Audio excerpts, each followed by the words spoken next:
Good morning po sa inyo lahat. Isa pang muli yugto ng ating daily Bible blessings.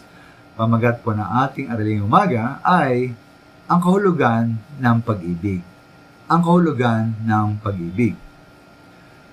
Gano'n mo ba kahalaga ang pag-ibig, partikular ang pag-ibig sa ating kapwa? Ito po napakahalaga.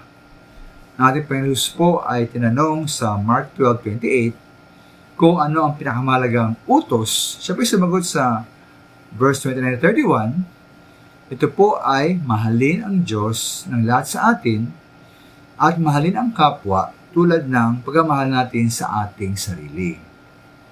Isa pong katibayan mga minamahal, isa pang pruweba katibayan na kahalagan ng pag-ibig ay sinabi sa Roma 13:10. Mabiroon, ang umiibig ay hindi gumagawa ng masama kanino man, kaya't ang pag-ibig ang siyang katuparan ng kautusan. Kaya palaging kasama po ng ganap na pagsunod sa Diyos ay ang pag-ibig sa ating kapwa.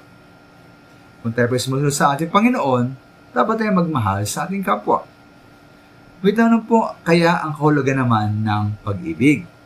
Para po sa akin, ang pag-ibig ay ang aktibong pagmamalasakit para sa ikabubuti ng iba. Ito po yung may dalawang bahagi. Una-una, ito po ay ang pagtulong at pagtugon sa mga pangailangan ng ating kapwa.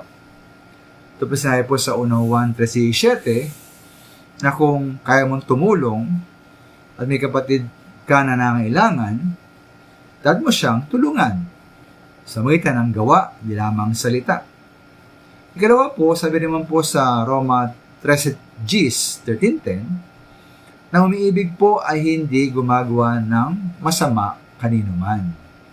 Halimbawa, hindi lamang ito po ay pag-iwas sa gawain na maaari makasakit o makapinsala sa iba, ito rin po yung pagganap ng ating tungkulin at hindi pagiging pabaya.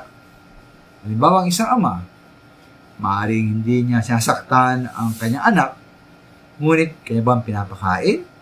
Inaalagaan po ng tamang paraan? Kaya po isa ring mahalagang paraan din, no? Dagdag na paraan ng pagmamahal ay pagiging mabuting halimbawa. Na huwag tayong gumawa ng masama sa magitan ng masamang gawain na maaring tularan at gayahin ng iba. Tulad po ng mga magulang sa mga anak, ang mga matanda sa mga nakakabata, at ang mga leader sa kanilang pinangunahan. Kung ating mahal po ang ibang tao, biskapin na maging mabuti ring halimbawa. Maraming salamat.